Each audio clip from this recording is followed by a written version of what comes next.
కడప జిల్లాలోని RCM diocese పరిధిలో ఉన్న ఎయిడెడ్ పాఠశాలల ఉపాధ్యాయ పోస్టుల భర్తీలో భారీ అక్రమాలు జరిగాయని, దీనిపై జిల్లా కలెక్టర్ వెంటనే జోక్యం చేసుకుని విచారణకు ఆదేశించాలని Ambedkar students youth federation demand చేసింది. ఈ మేరకు డీఈఓ కార్యాలయంలో ఏడీ రామకృష్ణకు వినతిపత్రం సమర్పించారు.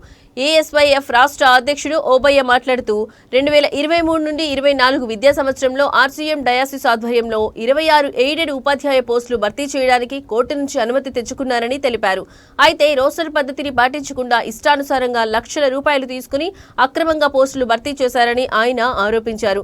లేనటువంటి విద్యార్థుల సంఖ్యను ఉన్నట్లుగా చూపించి ప్రభుత్వాన్ని తప్పుదోవ పట్టించారని, దీని ఆధారంగానే కోర్టు నుంచి పోస్టుల భర్తీకి అనుమతి తెచ్చుకున్నారని ఓబయ్య అన్నారు.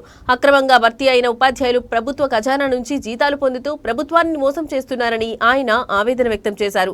ఆర్సీఎం డయాసిస్ ఇచ్చిన జాయినింగ్ ఆర్డర్లతోనే జీతాలు తీసుకుంటున్న జాన్ చేటూరి, సురేష్, రవీంద్రబాబు, బాలరాజు, తలారి బాలరాజు వంటి వారిపై విచారణ చేపట్టి వారిని సస్పెండ్ చేసి క్రిమినల్ కేసులు నమోదు చేయాలని డిమాండ్ చేశారు.